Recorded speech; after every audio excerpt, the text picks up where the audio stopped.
In a fantasy world filled with countless magical creatures, where humans, beasts, peculiar fish, fairies, and spirits coexist, the dragon rises as the most feared and powerful species. A red dragon named Letty is disowned by his parents after failing to guard their eggs. Now he has to find a place of his own.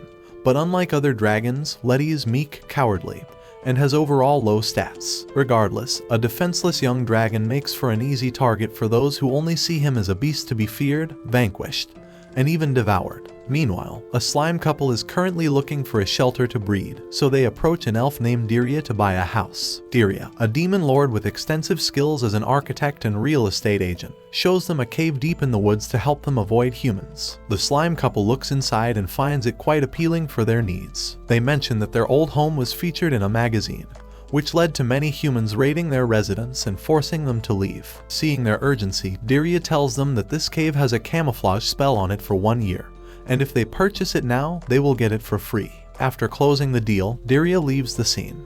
Returning to our red dragon. During his journey, Letty is captured by dwarves while searching for the dwarven city. These greedy beings believe Letty has come to steal their gold, so they lock him in a cage, rejoicing at having captured a dragon. Letty, with tears in his eyes and his dignity in tatters, tries to negotiate. He tells them he only wanted help to build a house because dwarves are famous for their building skills. The leader of the dwarves, in a sinister tone, agrees to help, but on one condition: they want every part of Letty's body, from his horns to his tail. The leader lists everything he could sell at sky-high prices in the market. Desperate, Letty realizes he's in a tough spot. Thinking quickly, Letty decides to exploit the dwarves' greed. He makes them believe someone is stealing their gold, and in the confusion, he manages to escape by running into the forest. However, his luck doesn't improve much. He runs into the same hunter who stole the egg. Just when it seems he's trapped, the dwarves catch up and start fighting with the hunter, giving Letty a chance to escape once again. After hours of running and stumbling, Letty collapses, crying alone in the forest. But not all is lost. 2 harpies find him and, feeling sorry for his miserable state, invite him to stay with them. Their nest has been quite empty since their chicks left, so Letty accepts the offer, hoping to finally have a place to stay.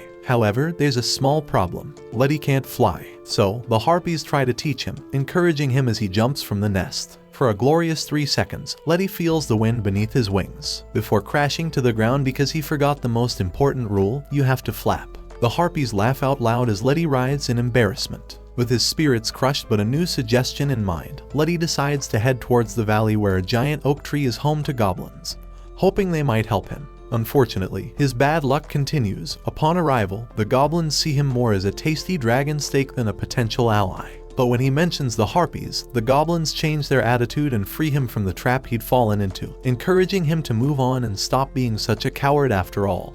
He's a dragon. Letty continues wandering the world, meeting an array of equally peculiar characters. At one point, he meets a Sahuagin who offers him a place to live underwater in his home. But Letty quickly realizes he can't breathe or swim underwater, so he declines the offer. Despite all these strange encounters, Letty presses on, always searching for that place he can call home. Letty receives a valuable lead, heading east to the forest near the great Yggdrasil tree. There lives a master architect elf named Diria, who might be able to help him. After receiving directions from some friendly gnomes, Letty finally arrives at Diria's home. But before he can relax, a group of heroes spots him and, as expected, they want to kill him. To them, a dragon is a threat, no matter how pathetic it may be. Letty, incredulous at the situation, thinking this must be a joke, tries to play dumb, asking where the hidden cameras are. But the heroes aren't messing around and quickly corner him. When it seems like Letty is about to be torn apart, a mysterious figure appears. With a powerful book in hand, Diria casts a spell that instantly incinerates the heroes. Letty, impressed by Diria's power, faints on the spot. Upon waking, Letty, with a babyish voice and tears in his eyes, begs Diria that he wants to go back to his home, crying like a baby. After his tumultuous departure on the adventure to find a home, Letty wakes up from a nightmare and finds himself face to face with a gray-haired elf. Without wasting time, Letty starts talking about what he has heard, a great architect in the area capable of building anything. The elf, with a serene expression, reveals that he is none other than the legendary Diria, the architect Letty had been searching for. Letty, frozen in disbelief, starts stammering nervously, but soon recovers enough to beg Diria, almost on his knees, to help him find a home.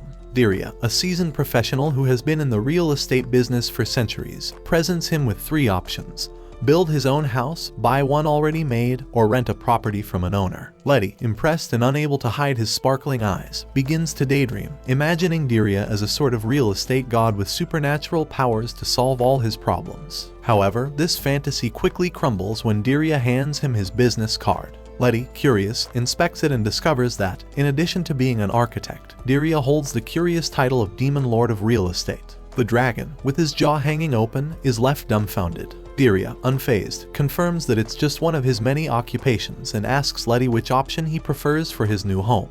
Letty, visibly disturbed, tries to stay focused and reveals that he would like a small, cozy cabin. Diria, as calm as ever, points out that while a cabin sounds lovely, it may not work for someone of Letty's size. He also warns that such a vulnerable house would leave him exposed to attacks from dragon hunters and heroes, always eager to get rich by capturing a dragon. This warning only makes Letty shake like a leaf in the wind, his fear palpable in the air. Determined to protect his new client, Diria decides to take Letty to a safer option, a dungeon. As they approach the imposing structure, Diria explains that the property has been used by many powerful beings and is equipped with anti-hero traps, perfect for keeping a vulnerable tenant like Letty safe. Although the idea of traps doesn't reassure him, Letty doesn't have much time to protest before Diria guides him inside for a tour. The interior of the dungeon is impressive, with huge stone columns, dark hallways, and, of course, hidden traps around every corner. Despite Diria's warnings to watch where he steps, Letty, being the clumsiest and most distracted dragon of all time, falls into every trap possible. Diria, meanwhile, watches calmly as if he's already used to such situations. He even mentions with a smile that the traps are so dangerous he's had to revive more than one client, something he can do effortlessly. Letty, physically and emotionally exhausted after falling into every trap in the dungeon, ends up in an underground healing center. While recovering, he gets into a pool, only to remember that while injuries can be healed, stupidity cannot, as he nearly ends up drowning in the process. Diria, patient as always, helps him out and informs him that it's time to return to the upper level. Letty's return is, to put it mildly, slow and exasperating. As a good dragon who can't fly, he has to climb the walls, which leaves him completely exhausted by the time he reaches the top. On the way, a group of heroes tries to ambush him, but Diria, once again, scares them off with his demonic power, all while Letty remains oblivious to what's happening. When he finally arrives, Diria congratulates him on his effort, which brings Letty to tears. Apparently, no one, not even his own father, had ever praised him. However, despite the emotional moment, Letty makes it clear that he's not interested in buying a house filled with anti-hero traps. So, the search for a home continues. Still sore, Letty asks if the next property has traps, to which Diria, with an enigmatic smile, assures him it does not. This time, Diria takes him to a house he claims is so well protected that heroes would never dare approach. Letty, intrigued but cautious, walks alongside Diria until they reach the mansion of the dead. Upon seeing the sign on the door, Letty, wide-eyed, asks if the house is haunted. Diria, without hesitation, responds that it is, but having ghosts for company isn't as bad as it seems. Letty tries to turn and run, but Diria grabs him by the tail and drags him back. As they enter the mansion, Letty can't help but shiver at the spectral cold that runs through him. Diria, in his usual calm manner, informs him that all attempts at exorcisms in the house have failed, but that's nothing to worry about. He then hands Letty a vacuum cleaner and tells him that if he sees a ghost, he can use it to capture them. Before Letty can protest, Diria wishes him sweet dreams and departs. Alone and scared under a blanket, Letty realizes something is watching him in his room. Looking up, he finds himself face to face with a ghostly child. Terrified, he bolts from the room and ends up wandering a dark hallway until a ghost hands him a lantern, which oddly enough calms him a little, probably because he didn't realize who had given it to him. However, his nerves return when he comes across a blood-covered room and finds himself cornered by an army of ghosts waiting for him outside the hallway. Desperate, he opens a door and faints at the sight of a particularly terrifying specter. When Letty comes to, he wakes up surrounded by skeletons, and Lord Samuel, the king of the ghosts, tells Diria he hadn't expected a dragon to be so cowardly. Upon meeting the Ghost King, Letty discovers that the ghosts were only trying to greet him and welcome him. Both the ghosts and Diria try to convince the dragon to buy the property since he would be protected from anyone trying to attack him.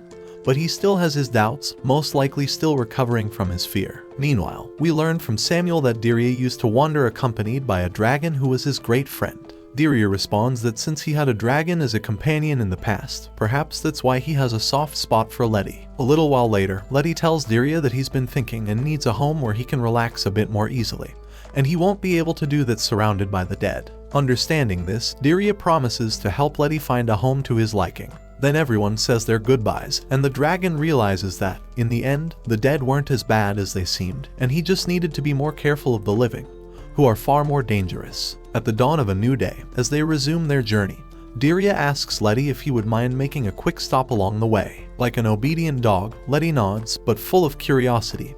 He asks Diria where they are headed this time. To his surprise, the elf reveals that their next stop is the lair of a witch. Upon hearing those words, Letty shudders, his face transforming into a mixture of panic and terror. With a trembling voice, akin to that of a frightened child, he asks if it is really necessary to go through such a terrifying place. Diria, with his characteristic calmness, explains that they must return the special bed that was lent for the size of the dragon. Letty, still confused, wonders how Diria transports something so large. With a sly smile, the demon lord pulls out a small magical bag that, despite its size, can hold anything an adventurer might need, no matter how large. It is in these little details that it becomes clear that Diria is always one step ahead. When they finally reach their destination, a dusty and dark cave, Letty can't help but feel a knot in his stomach. Upon entering, they encounter three peculiar and unattractive-looking old women. Diria introduces them as the Grey Sisters, known for being expert artisans, though their appearance doesn't inspire confidence in Letty. To the dragon's surprise, the sisters greet them kindly and explain that although they usually reject visitors, they will make an exception, clearly captivated by Diria's charm. The sisters lead them through a secret passage that opens into a majestic room filled with all sorts of items to satisfy the most extravagant tastes. Letty is completely amazed by the impressive variety of objects, from furniture to magical artifacts. The sisters proudly declare that anything one desires can be found there. As they explore, Diria shows Letty a special door that can transport people to different places depending on the doorknob used. Fascinated by the idea of traveling without walking, Letty can't resist the temptation to try it. Upon placing a knob on the door, Letty finds himself opening a portal that takes him to the city of the dwarves. However, the situation takes an awkward turn when he discovers that the dwarves are furious and arguing about assembling a capture team to catch the red dragon. Letty, realizing they are referring to him, panics and quickly shuts the door, vowing never to make a similar mistake again. To calm him down, the sisters show him another door, the lady's door, adorned with the image of a beautiful woman. Delighted, Letty can't help but feel excited like a small child, but his excitement quickly turns into embarrassment when the figure on the door begins to recite a poem dedicated to him.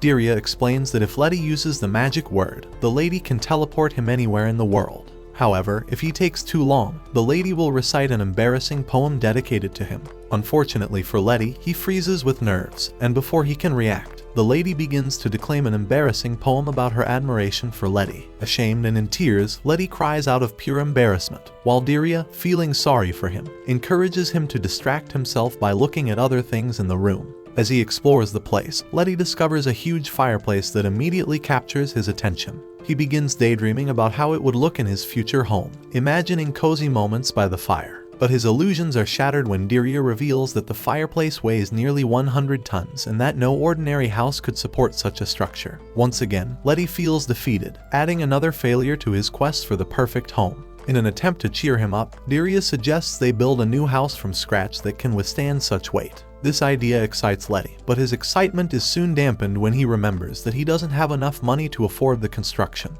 When Diria asks how much money he has, Letty pulls out his wallet and, with a smile, hands him his only treasure, a baby tooth of his. Excited, Letty explains that if he places it under his pillow, a fairy will leave him money in exchange. Diria, unfazed, informs him that it's just a myth, and not even Santa Claus is real, though if it were an adult dragon tooth, he might get more money. However, he also assures Letty that his financial situation can be sorted out later, with the promise of resolving his more immediate problem of finding a roof over his head. Diria pulls out a blueprint for Letty's new house, and, once he receives approval, summons a group of gnomes to handle the construction and green ogres to do all the heavy lifting, so they can finally start the work. Letty, determined to help, tries to assist, but soon realizes that he's only ruining the work, which leads to the gnomes, annoyed, pushing him aside from the construction and even giving him a good beating. Diria tries to calm Letty down, telling him that Rome wasn't built in a day, and advising him to take things more slowly. After a week of hard work, the house is finally finished. Letty, filled with gratitude, expresses his thanks to everyone who participated in the construction.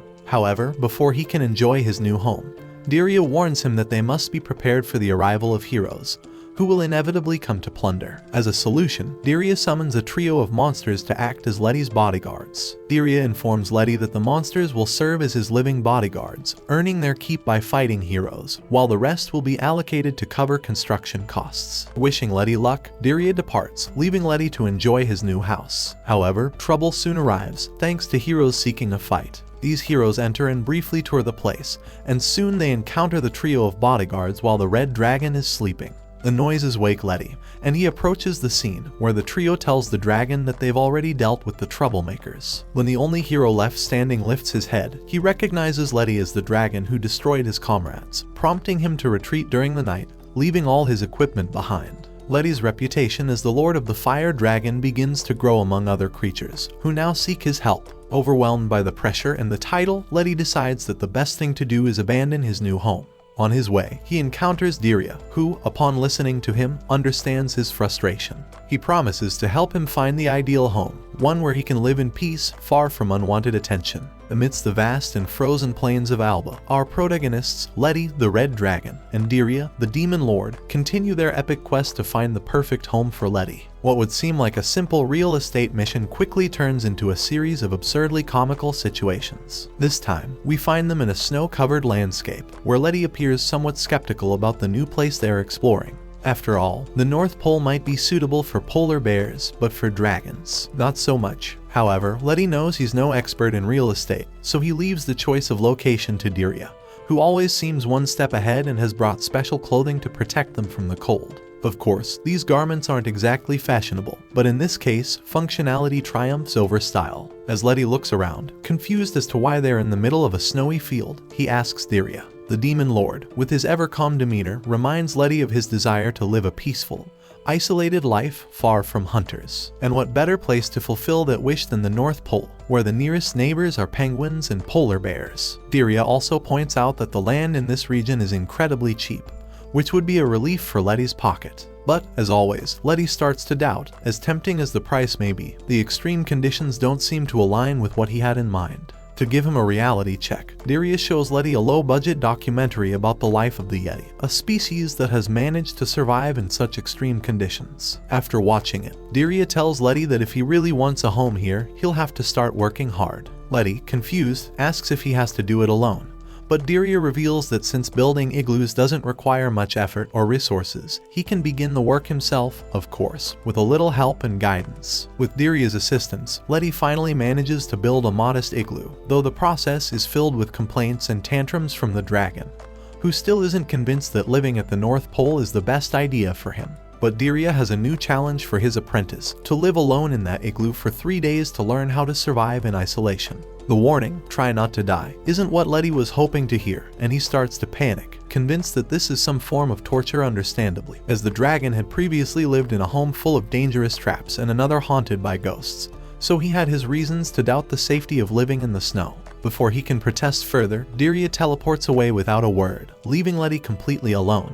With the cold piercing his bones and a mixture of fear and desperation in his mind, Letty attempts to hunt something to eat. He spots a group of reindeer, and although his dragon instincts tell him he could easily catch them, his clumsiness quickly turns him from hunter to prey. After several failed attempts to find food, Letty decides that perhaps it's a good time to start a diet, though his growling stomach disagrees. To make matters worse, Letty becomes lost in the vast white landscape, and panic begins to take over. Just when all seems lost, Letty comes face to face with a huge white yeti. Terrified, Letty tries to flee, but the yeti grabs him by the tail and stops him. Convinced he's about to become the main course for the night, Letty starts praying, but soon realizes that the yeti has no bad intentions. To his surprise, the yeti invites him into his well-heated igloo, where Letty finds Diria preparing dinner as if nothing had happened. However, the situation becomes even stranger when Letty notices that Diria, the Yeti, and even some dwarves and heroes who had appeared out of nowhere are all completely naked.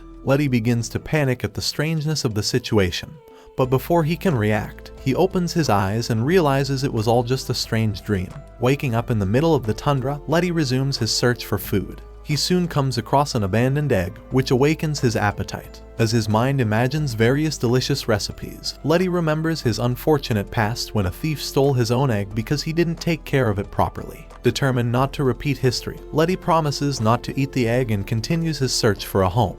However, just as he turns around, the ice beneath his feet breaks, and Letty ends up drifting on a piece of floating ice. Now, the dragon must take care of the egg while struggling to keep his own instincts under control. As if that weren't enough, Letty finds himself face to face with a giant whale, which swallows him whole. Inside the whale's stomach, Letty regains consciousness and meets an amphibious man floating above him, none other than Davy Jones, a living legend of the sea. Panicking, Letty wonders if Davy plans to eat him, but the man reassures him and shows him his home inside the whale, a cozy room filled with marine treasures. Letty explores the peculiar house, surprised by the amount of utensils, jewelry, and food, and decides to stay for a while. But his comfort doesn't last long. One morning, Letty discovers Davy sharpening a knife, sending a shiver down his spine. Fearing the worst, Letty makes up an excuse to leave, thinking that Davy wanted to eat him, when in reality, the man was simply preparing a warm lunch for both of them. However, Davy understands the situation, as Letty mentions he needs to return home, where someone very important is waiting for him. Davy helps him escape by throwing a barrel of pepper into the whale's nostrils, triggering a violent sneeze that expels Letty back into the outside world. Back in the cold, Letty lands on a chunk of ice where he encounters an adorable seal. Despite his attempts to hunt it, the seal looks at him with pleading eyes, causing Letty to break down, unable to harm it. The seal then transforms into Diria, who reveals that this was all a test to see if Letty could survive in the North Pole, and whether the extreme conditions would awaken his dragon instincts. However, it's clear that Letty is as sweet as a newborn baby and truly isn't suited to this harsh environment. Finally, in his igloo, Letty's egg hatches, and a small bird-like creature emerges, calling him Dad, sending Letty into a panic as he denies being its father. Although this isn't the home Letty had imagined, perhaps this peculiar journey has brought him a little closer to finding his true place in the world. Let's just say he's now an accidental family man. The next day, Diria, the demon lord, decided that Letty needed a change of scenery to better plan how to handle the dilemma of the chick that had unexpectedly fallen under their care. With a simple gesture, Diria teleported Letty and the small bird to a warmer, more comfortable place. The snowy mountains were left behind, and they now found themselves in a meadow where the wind blew gently, and the air was much milder. Upon arriving, Diria mentioned that he knew of some communal dwellings in the region that might be perfect for them. However, just as they were about to proceed with their plan, the chick emerged from Letty's bag, looking at him with bright eyes and calling him Dad. Confused, Letty turned his head toward Diria, searching for answers. The demon lord, with a teasing smile, remarked that the community they were headed to only accepted single individuals. "Looks like that rules you out," Diria joked. Letty blushed, frustrated by the teasing, and protested energetically. "I'm not his father. This is all a misunderstanding." Diria, unfazed, explained that sometimes when a creature is born, it bonds with the first person it sees, forming an automatic attachment. But Letty didn't feel capable of taking on such responsibility. Overwhelmed with guilt and the fear that he wasn't strong enough to raise the chick, he asked Diria if it was really okay for someone like him, a dragon seen as weak and clumsy, to be the one to care for the small creature. Without wasting time, Diria shared an old story he had heard long ago. There was once an explorer who found an abandoned egg. From that egg, a bird was born, and although the explorer tried to return it to nature, the bird always came back to him. In the end, the explorer accepted the bird as his own, and they lived together for many years. However, when the explorer passed away, the bird, unable to understand the concept of death, refused to leave his side. Some say that to this day, the bird remains by the explorer's corpse, unable to move on. Hearing such a sad and disturbing story, Letty couldn't help but feel even more uncertain. He feared something similar might happen with his chick if he didn't find a solution. Diria, ever practical, informed him that the chick belonged to a family of birds that lived in the northern mountains, feeding on the snow that fell there. Once these birds reached adulthood, they became so powerful that they could create snowstorms with just the flapping of their wings. The problem, of course, was that they were now in a warm region with no snow, meaning the chick didn't have access to its natural food. Without wasting any time, Diria decided to teleport them to a frozen region where the chick could feed. The transition was instant, and soon they found themselves surrounded by snow-covered mountains. The little bird happily pecked at the snow, while Letty watched with a mix of relief and worry. However, they knew they couldn't stay there forever. They needed to find a more permanent solution. After ensuring the chick had eaten enough, Diria and Letty teleported once again, this time to a commune full of homes, hoping to find a suitable place where the chick could grow up with an adoptive family. Upon arrival, Letty was amazed by the infrastructure. The houses were impressively built, with spacious communal areas and shared resources. Diria, always practical, explained that living in a community like this would be much easier on Letty's wallet compared to an independent house. Plus, he added, if you're afraid of being alone at night, the neighbors will always be nearby to help. Letty, however, was more concerned about another matter. He asked why giants didn't live there. Diria explained that due to their size and strength, giants and other large creatures often caused problems in communal areas, accidentally breaking things or making too much noise. Imagine what a clumsy dragon like you could do, Diria joked, prompting a nervous laugh from Letty. Their conversation was abruptly interrupted when a group of wild heroes appeared, chasing some local monsters. Nervous, Letty asked Diria if they should do something about it, but before they could decide, a gigantic bird monster descended from the sky, crushing the intruders with one blow. Diria calmly explained that in this community, the owners were responsible for protecting their tenants. Here, he said, the strong take care of the weak. Hearing this, Letty relaxed a little and promised the chick that he would find it the best parents possible. With renewed determination, Letty and Diria continued searching for a family for the chick. Their first stop was an apartment owned by a strange pair of wolves who shared the same body. Intrigued, Letty asked Diria if they were married, but Diria revealed that they were actually siblings pretending to be married because they hadn't found love. Horrified by the revelation, Letty tried to introduce them to the chick, but the wolves declined, explaining that their neighbors already complained about the noise and they didn't want more trouble. The chick, irritated by the conversation, let out a terrifying screech that caused a small disaster in the apartment. After quickly leaving the apartment, Letty and Diria went to see another owner, hoping they might finally find a warm home for the chick. This time, they met a woman named Impusa, who quickly accepted the chick and seemed kind enough. However, it soon became clear that she ran a zoo inside her home, filled with animals locked in cages. Letty and Diria hurriedly left, realizing that none of the creatures they encountered were fit to care for the chick. Exhausted, Letty and Diria finally stopped to catch their breath. It was then that Diria suggested Letty might be the best one to care for the chick himself. Letty, feeling defeated, shook his head and said he was too pathetic and weak, the chick wouldn't want someone like him. Showing unusual kindness, Diria assured Letty that no parent was perfect from the start. Everyone learns with time, he said. Before they could continue the conversation, a bear and her cubs approached, seeking help to renovate their home.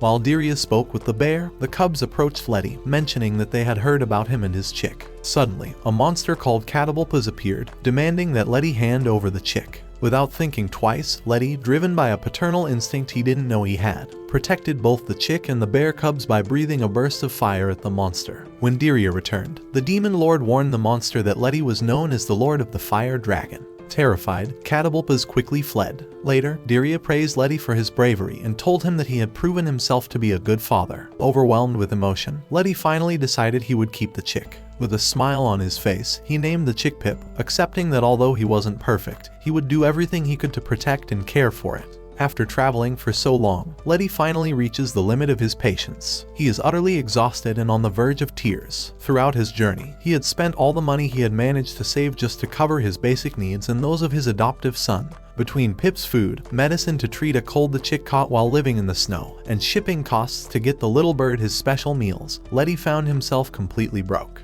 Desperate, Letty breaks down crying to the demon lord, Diria, who, with his calm and nonchalant attitude, listens to Letty's complaints without reacting. Instead of offering comforting words, Diria simply suggests they spend the day earning some money. Intrigued by the idea of working, Letty asks how he could offer his services. With a small smile, Diria explains that dragons have always been in high demand for a wide variety of jobs, which leaves Letty a bit scared. The thought of being exploited just because he's a dragon fills him with terrible anxiety. Without wasting any more time, Diria teleports them to a bustling commercial marketplace, a lively place filled with people of different races. Upon arrival, Letty immediately panics at the sight of so many humans. His instinct tells him to hide, but Diria reassures him, saying that in this free city, no one discriminates based on species or nationality. He also explains that the city is a safe place for trade, where vendors come to offer their goods, ranging from defense items and potions to forbidden texts. Despite Diria's reassuring words, Letty can't help but think the marketplace is a miserable place. He turns to leave, but Diria grabs him by the tail and pulls him back, reminding him that where there are people, there's also work. Finally, Letty agrees to try his luck at the marketplace, though he remains doubtful.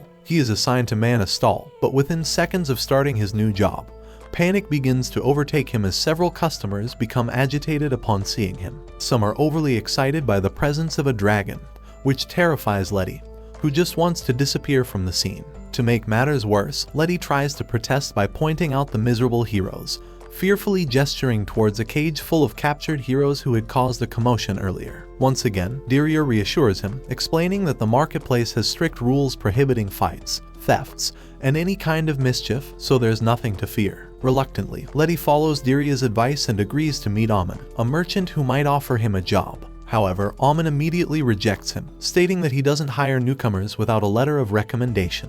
Just as they are about to leave, Pip, the little bird, begins communicating with Amon in bird language, causing a dramatic shift in the merchant's attitude. Amon informs Letty that Pip has spoken very highly of him, which makes him reconsider and offer Letty a job opportunity. Letty's first job involves cutting blocks of trees and rocks, a task the dragon finds quite peculiar. He wonders why anyone would want him to chop up blocks of material. Ever wise, Diria explains that many adventurers enjoy building their own homes or crafting tools from wood and stone blocks. Resigned, Letty starts working, but despite his efforts, at the end of a long day, he only receives a single coin as payment. Amon, slightly irritated, tells Letty that if he wants to earn more, he needs to work faster and more efficiently. Devastated by the thought of not being able to properly feed Pip with such meager earnings, Letty breaks down crying again. Taking pity on him, Amon offers him another job, this time as a receptionist at a hotel. However, Letty's luck doesn't improve. On his first day as a receptionist, his dragon appearance scares all the guests, leading to yet another failure. He returns to Amon, once again in tears, begging for another job change. Fed up, Amon tells him he's becoming a real headache and needs to find something that truly matches his abilities. Watching from a safe distance, Diria approaches Letty with a new idea. He suggests that Letty should seek a job only he, as a dragon, can do. Curiously but tired, Letty asks what he has in mind.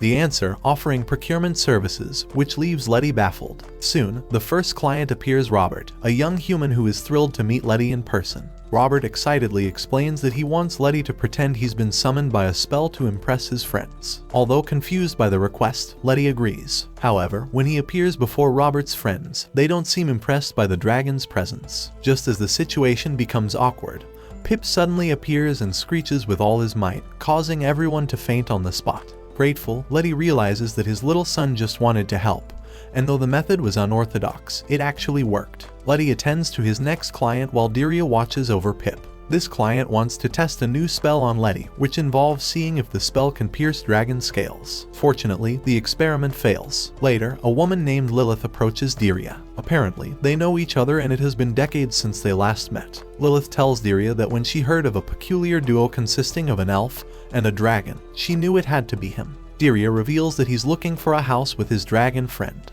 Lilith observes him and remarks that he seems different. She recalls an old memory of when Diria initially became the Demon Lord. It turns out that Diria was chosen as the Demon Lord through a lottery machine. However, having no interest in ruling over ugly abominations, Diria tries to reject the title. This is when Lilith, who was once a young seer, curiously asked Diria what he wanted for his future, having heard he had turned down his title as Demon Lord. She discovered that the elf was only interested in reading encyclopedias about animals and other nerdy subjects. As Diria turned to leave, the Dark Lord's agency forcefully dragged him to the Demon Lord's tower for his inauguration. However, instead of taking the throne, Diria calmly escaped, prompting Godfrey, the Grand Chamberlain, and his goons to chase him around the palace. Without realizing it, Diria activated an anti-intruder spell that caused Godfrey and his men to fall into various traps. When Godfrey and his group finally recovered, they found Diria in the hallway and pleaded with him to join the ceremony. In response, Diria cast another spell that made them vanish without a word.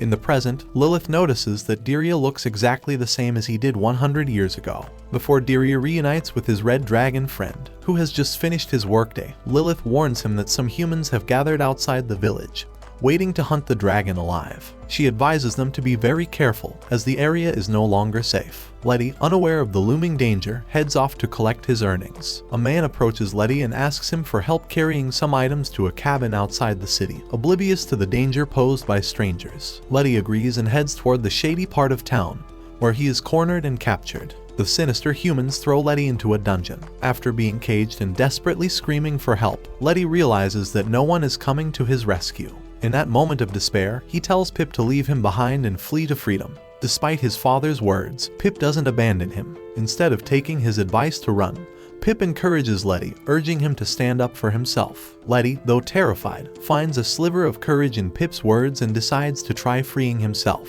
Filled with fear but with a renewed sense of determination, he begins to struggle against the cage, attempting to break free, ignoring the threats of his captors. It's then that a strange Orobas, a creature so peculiar in appearance it almost makes Letty lose control of his bladder, approaches him. This imposing creature orders Letty to be quiet. The poor dragon, paralyzed by fear, pleads with the Orobas not to turn him into a powerful destructive weapon, revealing his terror of being used for war. The Orobas, baffled by Letty's reaction, asks if he needs any food for his son, Pip. Letty, always eager to seize an opportunity to escape, quickly spins an elaborate tale. He tells the strange demon horse that he's on an important mission, but not just any mission, nothing to do with drugs or smuggling. No, what he's after is something far more noble, the home of his dreams. Letty implores that he needs to leave the cell in order to continue his property hunting adventure. Surprisingly, the Orobas responds in an unexpected way. With a disturbingly calm demeanor, he gently opens the door, revealing that it had been unlocked the whole time. "If you're so eager to leave, go ahead," the Orobas says, leaving Letty utterly bewildered. However, before departing, the Orobas asks as a gesture of courtesy that Letty stays for a tea with the other prisoners. Letty, frightened once again, imagines the worst. In his mind, a massive black wolf ready to attack him or a group of dangerous criminals in a prison break-style gang awaits him. But his imagination betrays him. As he steps through the door, he encounters something entirely unexpected, a group of criminals who are not nearly as intimidating as he feared. Among them is a friendly dog named Daniel who greets him enthusiastically. Also present are the Skeleton Brothers and a Sphinx nicknamed Madonna. After meeting the group and realizing they aren't as fearsome as he thought, Letty finally relaxes and realizes he had been scaring himself for no reason at all. During his conversation with Orobas, Letty learns that the horse is known as Steve. As their chat unfolds, Letty discovers that they are all captives. He asks Steve if he has ever tried to escape, and Steve reveals that the dungeon is part of a fighting arena owned by a human Margrave, and that there are certain perks to being imprisoned there since heroes can't enter to try and harm them, and the jailers allow them to do as they please, not to mention the good food. Letty, unconvinced, tries to tell Steve that maybe they're facing a bigger problem in the future, but Steve scoffs and shows Letty a jacuzzi. After all, who needs freedom when you have a jacuzzi? Steve then takes him to a gym where he can exercise whenever he wants. For entertainment, they also have a first-class theater, and to seal the deal, Steve mentions that they can upgrade their room to a 5-star suite. As they tour the dungeon, Letty realizes that these side characters live a much better life than he does. At that moment, the sound of a bell draws everyone's attention. A jailer orders Letty to prepare for his match against the skeletons. Before Letty can bombard Steve with questions, he is dragged to an arena where an announcer enthusiastically greets the audience, revealing that today's event will pit the unbeatable skeleton army, who have bested many creatures in combat, against a fearsome beast with terrible breath, that being the Red Dragon. The bit about bad breath is debatable, but a fearsome creature. He's more like Lassie. As Letty enters the arena, he is chased by the Skeleton Brothers, but upon seeing him, they change direction and run the other way. Letty, unintentionally, swings his tail and knocks the skeletons down, to the wild cheers of the crowd. Back in the dungeon, Letty finds the skeletons alive and well, and to his surprise, they aren't angry with him. Noticing his confusion, Steve explains that the entire spectacle is scripted, and the battles are based on betting odds to ensure that the house always wins. The conversation ends when Steve reminds Letty that humans and monsters can coexist, as long as the Margrave keeps making a fortune from the creature's performances. Later, Letty returns to his cell and finds Pip's cradle empty, sending him into a panic. In his frantic state, a jailer takes him to Pip and reveals that while Letty was in the arena, Pip had asked for some ice and was taken to a cold room, just the way he likes it. At that moment, Letty recalls Steve's words. After finding Pip, Letty tries to close his eyes, but he can't help wondering what Diria might be doing without him at the market. Surely, Diria must be sad and searching everywhere for him, Letty thinks. Meanwhile, Diria is having the time of his life, joining a drinking competition and defeating all his opponents. 10 days later, Letty grows frustrated that Diria hasn't come to rescue him. Suddenly, the guards arrive, announcing that the Margrave has died and his eldest son plans to shut down the arena. But that's not all, he has also ordered the execution of all prisoners. Before Letty can panic, the monsters organize an escape plan.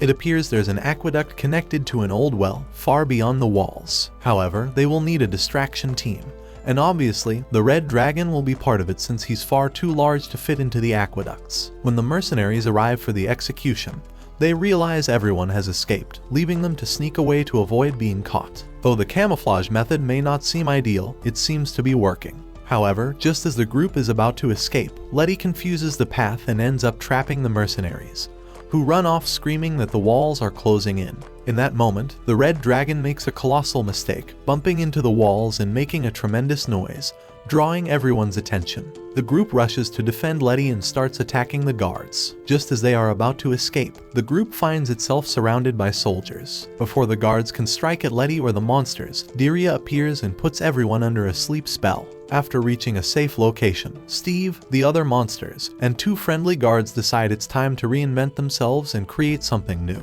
Together, they embark on an adventure to become a traveling circus, where each of them can showcase their skills and talents, living off the smiles and wonder of the audience. With great enthusiasm, they invite Letty to stay with them and become part of their peculiar family. However, Letty, grateful for the offer, decides that his heart is still with Diria and his personal quest to find a true home, where he can feel whole and at peace. As Letty resumes his journey with Diria, he looks visibly exhausted. His eyes slowly close, and a long yawn escapes his jaws. "I haven't been sleeping well lately," he remarks, trying to stay awake. Fatigue has been an unbeatable enemy over the past few days, and now, after so many adventures and dangers, it seems his body is on the verge of collapse. Diria, observing how his dragon companion stumbles and nearly falls from sleep, calmly suggests, "Close your eyes and rest, Letty. I'll handle everything today." Letty needs no more persuasion.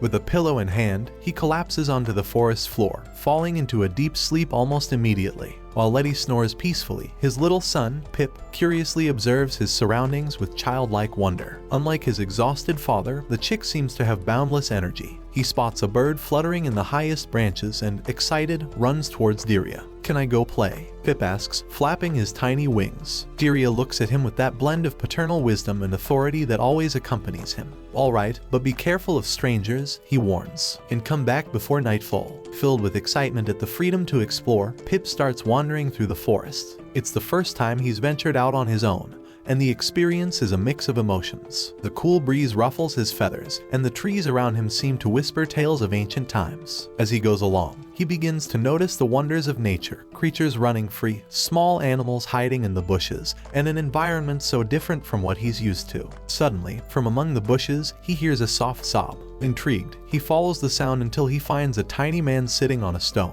Surprised by the man's size, even smaller than his own, Pip cautiously approaches. "Are you all right?" asks the young dragon. The little man looks up, revealing a tear-streaked face. "I'm Mr. Leprechaun," he introduces himself in a trembling voice, "and I've lost my home." With a shaky voice, the small man begins to tell his sad story. "I lived in a shoe, a cozy, warm shoe alongside my friends. But one day, a hero passed by my home, accidentally crushed it with his giant boot, and then threw the shoe into the river. Since then, I've been wandering alone, searching for a place where I can live in peace again. But I've become separated from my friends." Moved by Mr. Leprechaun's story, Pip doesn't hesitate to offer his help. "I'll help you find a new home," he says with determination. "My dad's also looking for a place to live." Surprised, Mr. Leprechaun frowns. "A dragon? Looking for a home?" he asks incredulously. "Isn't your father planning to take over the world?" Just then, as if he had heard something in his sleep, Letty shouts from his deep slumber, "I'm not." However, Letty quickly falls back to sleep, leaving Pip and Mr. Leprechaun with a smile. Determined to reunite Mr. Leprechaun with his friends, Pip guides him through the forest. It doesn't take long before they find another tiny leprechaun, but this second one becomes frightened at the sight of Pip. "A dragon. He's going to eat us." The leprechaun screams. Offended, Pip quickly reassures him. "I'm not going to eat you," he says, flapping his small wings. Over time, the second leprechaun apologizes, realizing that Pip only wants to help them. The 2 leprechauns, relieved to be together again, express their desire to find a new shoe to live in. That's when Pip, his eyes shining, spots a hero walking through the forest in the distance. The hero is wearing a pair of leather shoes which, in Pip's opinion, would be the perfect home for the little men. "Look at those shoes. They're big, sturdy, and perfect for you," Pip exclaims excitedly. However, the leprechauns don't share his enthusiasm. "We can't just steal a hero's shoe," they say, trembling at the thought. "If we try, we might end up decapitated." In his innocent excitement, Pip reassures them, "Don't worry, I'll take care of everything." The leprechauns look at him doubtfully, but, trusting in Pip, they decide to go along. although, deep down, they're not quite sure things will go as smoothly as the little dragon believes. Pip, with determination gleaming in his tiny eyes, climbs a tree while leading an army of worms, sowing chaos among the heroes. These brave souls, supposedly unafraid of anything, flee in terror at the unexpected invasion. Amidst the commotion, one of them loses a shoe, which is immediately claimed by the forest leprechauns as their new makeshift home, much to their excitement. Meanwhile, elsewhere, Letty, filled with regret, weeps bitterly in front of Diria, lamenting having allowed Pip to wander alone through the forests. Diria, unfazed, listens patiently and confides that, as a child, he faced bloodthirsty creatures daily. This revelation leaves Letty utterly astonished. His curiosity piqued, he asks why Diria lived in such a dangerous environment. Calmly, Diria explains that he was an apprentice to a master who lived in the snow, constantly battling colossal beasts and fearless Vikings. Letty, unable to hide his amazement, admits he had always believed the demon lord was born fully grown and all-powerful, and he begs Diria to share more about his mysterious and perilous childhood, eager to hear the details. With an ironic smile, Diria recounts how, 1,000 years ago, in his quest for knowledge, he attempted to build a library in an old tree but failed. As a result, the eldest elf sent him to study under a giant serpent named Jormungandr near the Sea of Urgot, a creature as ancient as the Yggdrasil tree itself. After a long and exhausting journey, Diria arrived at the serpent's lair, where Jormungandr became his master for many years. Under the serpent's tutelage, Diria learned languages, philosophy, religion, history, astronomy, and much more. However, Jormungandr would constantly destroy Diria's house by accident, sparking Diria's interest in construction. With the help of the Golem brothers, he attempted various designs, hoping to create a sturdy structure that would also be warm for the cold climate, though Diria soon found himself growing impatient. At just the right moment, a group of peculiar-looking old women, known as the Grey Sisters, appeared, and their assistance proved crucial. With their wisdom and experience, they finally succeeded in constructing the perfect house, one that could withstand the powerful presence of Yggdrasil. After several failed attempts, centuries passed, and as an adult, Diria decided to part ways with his master to forge his own destiny. He set out on his own path, eventually rising to the title of Demon Lord. During his travels, he met a black dragon of dubious intelligence named Varney, whose clumsiness and eccentric character accompanied him on many adventures. Astonished, the mighty black dragon of the Onyx Mountains, named Varney, who theoretically should command respect, appears as a socially awkward being, stammering like a teenager on their first day of school.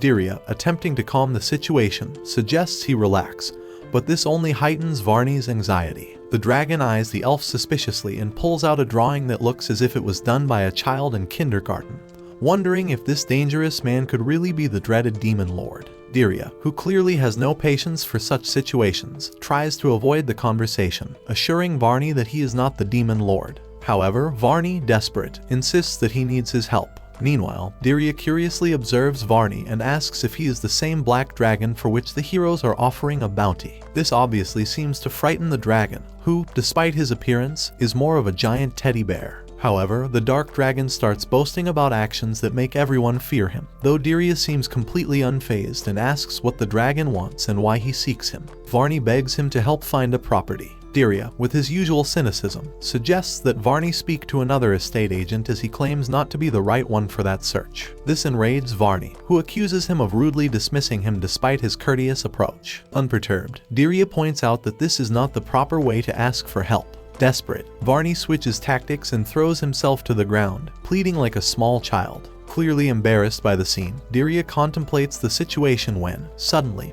Jormungandr appears out of nowhere, insisting that Diria should help Varney since the dragon has come personally to request his assistance. Resigned, Diria agrees to help Varney reach Ker's fortress, known as the Fortress of the Heroes Guild. Intrigued, he asks why Varney needs a property there, to which the dragon responds that, since he cannot build a house from scratch like a true demon lord, he'll simply take the fortress from those pathetic humans. Disgusted by the idea, Diria turns to leave, but Varney threatens to tell his master about his refusal, further provoking him by suggesting he's leaving because he lacks the guts to fight those humans. In the end, Diria, very reluctantly, agrees to help. When they arrive at the guild, Varney, in his villainous style although we know he's softer than a ball of cotton candy, presents himself as a scoundrel, but one with principles. He asks the beautiful ladies to leave the room, leaving only the ugly girls and men with receding hairlines. He then unleashes a blast of flames, wiping out the aesthetically displeasing ones present. The heroes try to confront him, but Diria intervenes, using his magic to disarm them, which earns Varney's admiration. Proudly, Varney reveals that he is the great demon lord, terrifying the heroes, as he had been reduced to a mere legend. With the chaos seemingly resolved, Diria sighs in relief and prepares to leave, considering his work done. However, in an unexpected twist, Varney, with a mischievous grin on his face, announces his next whim. Now he wants to visit a beachfront property. Diria's patience wears thin. Frustrated, he shoots him a withering glare, making it clear he despises creatures like him. But Varney, in his characteristic style, sarcastically suggests he reserve those comments for his therapist. The tension between them turns into an almost comical argument, like that of a long-standing couple, exchanging complaints and passive-aggressive remarks. Finally, with a resigned sigh, Diria proposes a new project. How about we build a dragon-friendly house? The idea piques Varney's interest, who curiously asks what he has in mind. Diria outlines a peculiar plan, testing a variety of materials to see which could withstand the occupation of a dragon. To run the tests, he suggests that Varney, as a dark dragon, should be the one to evaluate the durability of the materials. But first, they need to obtain them, and for that, Diria decides to ask his witch friends to provide the necessary resources. Thus, they embark on a series of epic raids, attacking several fortresses to test materials that might withstand the weight and destructive power of a dragon. After many failed experiments and moments of frustration, Diria concludes that it is impossible to build a home for a dragon in a structure intended for humans. As a solution, he suggests hiring dwarves to build a custom mansion. However, Varney reminds him of a small obstacle. Dwarves are not typically fans of dragons, adding a new complication to their already outrageous plan. The conversation is interrupted when Varney impulsively attacks another fortress, without any apparent reason. The dragon's excuse for attacking is that he noticed some fragile creatures nearby that he supposedly wants to protect from the heroes. This time, Diria refuses to help, which deeply angers Varney, who attempts to insult the demon lord. Diria, unperturbed, calls him a homeless loser. While they argue, a couple of humans lose their lives. Once tempers have cooled, Diria asks Varney why he wants a house. The dragon, showing a more vulnerable side, reveals that he is aging and hasn't found a mate to start a family with. He believes having his own home would help him settle down. Amused by the confession, Diria promises to do his best to help him. Finally, Varney flies off, with renewed hope of finding his ideal home.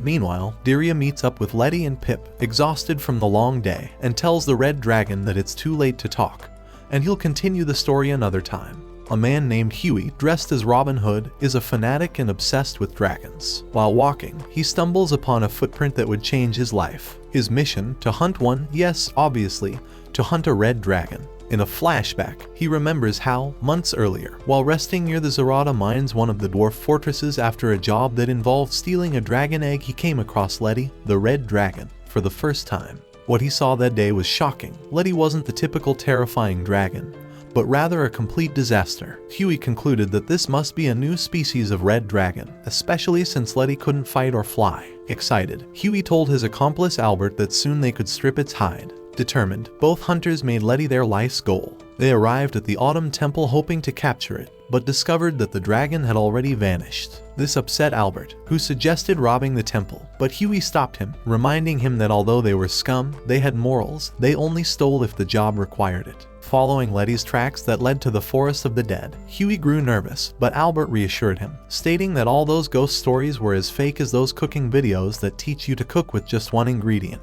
Still, the idea of entering a dead forest didn't sit well with Huey, so they found an alternative route that led them to a house in the hills. Upon encountering a mansion, Huey wondered if a dragon could really live so civilized, which irritated Albert, who reminded him that the Grey sisters had given them the map to find the dragon. While Huey prepared to invade the house, before entering, he reflected on his morals, saying he couldn't break into the house without asking permission. Sitting and thinking for a while, Albert consoled his companion, understanding that the guy wasn't a bad person. During their break, they watched as a group of heroes entered the house with ease, knowing they were now at a disadvantage as these heroes had got ahead of them. Intrigued, the hunters peeked in and witnessed the heroes being attacked by monsters, who revealed that their boss, the Fire Dragon Lord, was busy with a world domination plan. Upon hearing this news, Huey and Albert rushed to the nearest guild, warning the adventurers about the terrible red dragon. This caused widespread panic and rumors that turned Letty into a legendary, unstoppable dragon. The next day, Huey and Albert set up an ambush for Letty, but they saw it breathing fire over a group of bandits trying to hunt it. Seeing this scene, the hunters quickly decided to retreat, thinking of hunting the dragon another time. Later, it was revealed that it wasn't Letty who attacked, but the demon lord's magic that had defeated the bandits. Meanwhile, Letty and Diria were going through the belongings in the cart, which they deduced were stolen and should be returned to their owner. Upon closer inspection, they discovered a human girl tied up in one of the boxes. Upon waking up, the girl is greeted by Pip, who watches her in a very tender way. Then Letty appears, who at first glance may seem intimidating, causing the girl to panic and throw the baby bird into the air. The girl then accuses Letty and Diria of kidnapping her, revealing that she is the daughter of a distinguished man but with a ridiculously long name.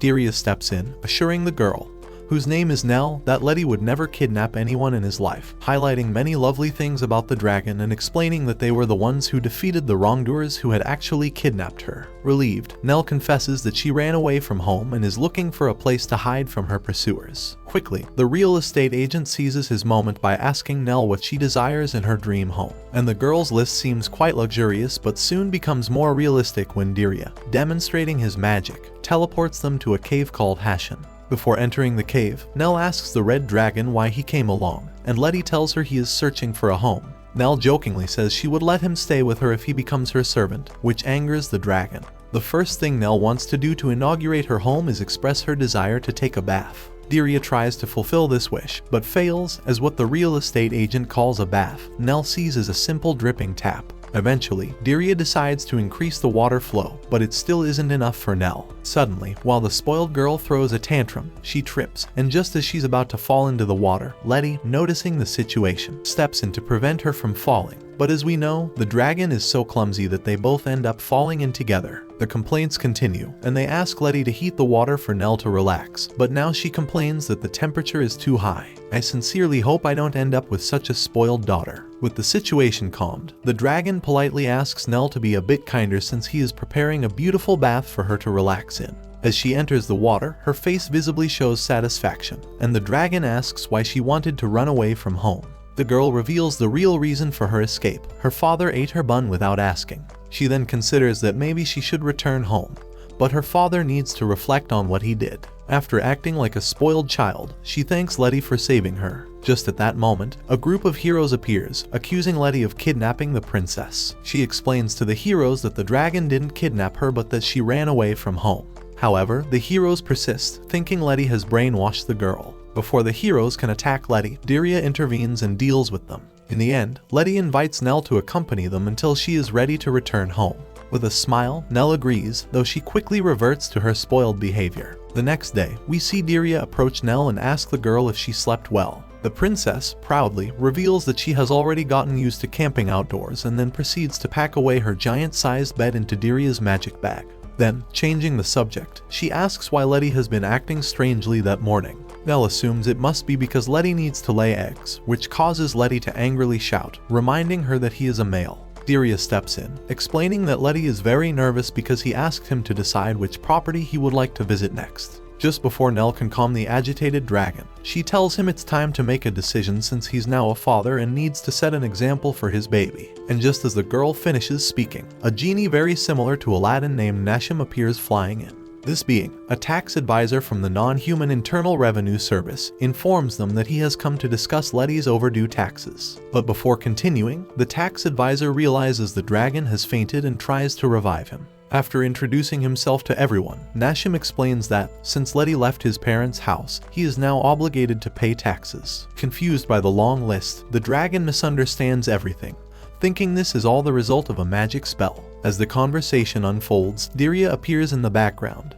and when the tax collector notices his presence, he starts trembling like a puppy in the cold. With his usual calm demeanor, Diria respectfully tells him to carry on with his conversation and not to worry about his presence. Returning to Letty's legal issues, Nashim, sensing the dragon's confusion, decides to help by first explaining about taxes and then helping him to file his taxes, taking him to a mobile branch of the tax office, where he hands him a form. As Letty struggles to write about his recent work, Nell manages to peek at his status card and mocks him for being a loser dragon. After submitting the form, Nashim informs Letty that he is eligible to receive a child benefit. After discussing all the tax details, Nashim and Diria start talking about the different taxes Letty will have to pay. The dragon, exhausted, realizes that although he can hear their conversation, he doesn't understand a single word. Upon waking from what Nell calls his mini coma, Letty finds himself completely disoriented. As he tries to regain his composure, Nell excitedly tells him that, along with Pip, they have already chosen a property for him to visit. Letty can barely process the information when Diria joins the conversation, revealing that the property is located in the royal city, surprisingly close to Nell's home.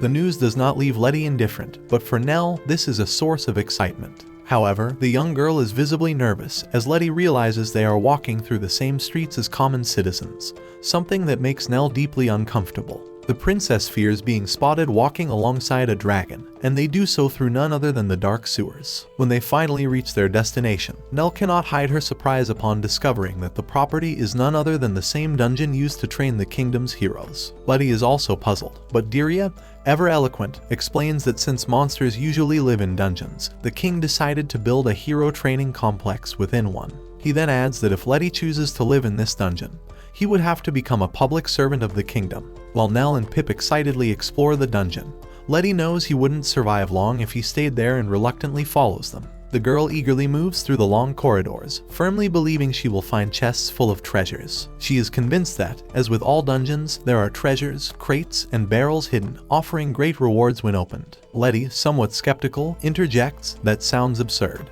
If something has value, the logical thing would be to keep it nearby, where one can see it and protect it," he comments. Frustrated by his words, Nell begins to realize that everything she thought she knew about dungeons was just a myth. Despite the disappointment, the group decides to press on. Along the way, they face a series of challenges, ferocious monsters, unexpected traps, and doors that seem to lead nowhere. After much effort, they finally reach the area where the dungeon boss is supposed to be. However, Letty encounters an obstacle, the door is locked, and he cannot open it. Diria, with his usual wisdom, informs them that they will need certain key items to proceed. Meanwhile, as Letty observes the surroundings, he has a strange feeling of familiarity with the dungeon. Diria explains that it was designed by the same man who built the Autumn Temple, which surprises even Diria, who recognizes Letty's keen eye. With no time to lose, the group splits up to search for the necessary key pieces. Letty, upon finding the first piece, accidentally causes the ceiling to begin collapsing, sparking panic among everyone. Just then, Pip, with his cleverness, once again saves the day by finding an escape route. Once safe, the three calm down and take a closer look at the area, discovering hidden stairs. As they climb, they find themselves on the roof, and to their surprise, the stairs lead them directly to the majestic royal castle. Letty is fascinated by the brilliance and splendor of the place. However, Nell, upon seeing her surroundings, realizes that they have returned home, something that does not fill her with joy. There is a legend that echoes through every corridor, one that has made Letty quite famous. They call him the fearsome Great Red Dragon, and the tale goes that he can reduce an entire kingdom to ashes in just one night. This legend tells of how the dragon terrified an entire town, and many heroes gathered to try and defeat this beast.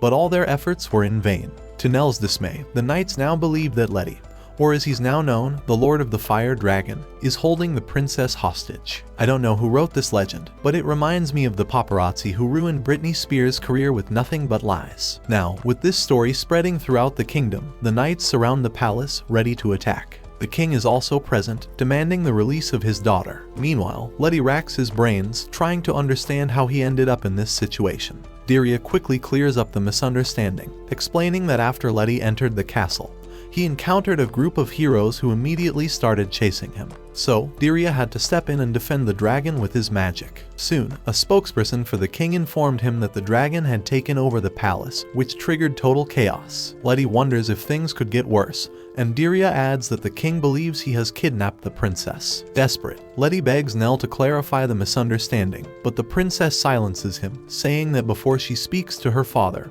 he owes her an apology for eating her little cake. Sighing, Letty turns to Diria, asking him to teleport them out of there. However, Diria reveals that it's not possible, as the castle is protected against teleportation magic. With the situation in a muddle, Diria decides to take matters into his own hands. As he seems to be the only one with a solid plan, he explains that they will build their own line of defense. First, to execute the plan, he sends Pip to eliminate the guards with her deadly scream while they seal the outer doors, securing all the important access points. Nell and Pip celebrate their progress, but Diria reminds them that this is just the beginning. The next phase is to take countermeasures, as the castle is surrounded by a moat and has only one possible entrance. Before Nell can join the action, Letty stops her, reminding her that eventually, they will have to face her father and she should stay behind. The princess, however, reveals to Letty that she could never forgive herself if she left her friends at such a critical moment. This made the red dragon ponder, as he never imagined that Nell would come to consider them her friends in such a short time. Respecting her decision, Letty joins Diria as they prepare for battle, watching the army approach, knowing they would be exposed and easy targets. Diria summons the gnomes, who help by hurling rocks at the royal army's vanguard. The advantage in the battle is clear, and Diria suggests that it's time to start stalking the soldiers. But as we know, Letty is very cowardly and isn't fond of the plan. Soon, the dragon attempts to ambush from a false wall, but when discovered, he runs off like a chicken, while the soldiers inform the king that they saw the red dragon poke his head out. This enraged the king, who now wants to finish off Letty with his own hands. Nell confidently predicts that her father will soon order the army's retreat. However, as night falls, Nell and Letty are exhausted, still waiting for the long-awaited withdrawal. Finally, Nell snaps and gets angry at Diria for letting the gnomes leave, knowing that the army has breached all the defenses except the last one. Diria defends his decision, emphasizing the importance of treating his employees with respect and allowing them to work the hours agreed upon by the Workers' Guild. Looking for a new strategy, Diria decides to use the portcullis to trap the soldiers, pinning them between the gates, and even pours boiling water on them, but the plan fails when the soldiers try to scale the walls. Desperate, the king appeals directly to the fire dragon, begging him to return his daughter safe and sound, saying touching words like how his daughter is the most important thing in his life, and that no treasure could replace her. Seeing Nell's tears, Letty realizes it's time for a reconciliation between father and daughter. With Diria's help, Letty lures the king into a room where Nell is waiting, and finally, she embraces him. Her father ends up apologizing, and of course, being the spoiled child she is, she says she'll forgive him if he gives her 3 whole cakes. Meanwhile, Letty confesses to Diria that he now understands why his own father threw him out of the house, and seeing everything that happened between Nell and the king, he realized that his father did it to help him. Diria, proud, smiles upon hearing this reflection, realizing that the red dragon has matured quite a bit over the last few days. After the reconciliation, the king apologizes and acknowledges that Letty is a victim in all of this mess, offering him a place in the castle's dungeons. But Letty, hesitant, replies that he'd prefer to find a new place after everything that has happened. Understanding the situation, the king gives Letty a bit of fairy dust to help him on his journey, while Nell throws a tantrum because her father had kept the location of the fairy dust a secret. As the king and Diria discuss some recommendations for maintaining the palace, Nell also gives Letty a fairy stone split in half, explaining that this connection will always bind them. After bidding farewell to his new friend, Letty takes flight for the first time, nostalgically remembering the first time he saw the world from the sky when he was on his father's shoulders. As they enjoy their peaceful journey, Letty asks Diria if he thinks this world is fascinating. This brings back memories for the Dark Lord, who fondly recalls asking Varney that very same question. According to the annals of history, this event concludes with Letty, who was enchanted by the beauty of the princess, vowing never to attack the city he loved and cherished. Or so claims a legend in the capital about the red dragon, although we know exactly who wrote that legend to clear Letty's name. And thus, this anime comes to an end. But wait, Letty still hasn't found a home. Do you want a second season? Comment below the video and don't forget to subscribe.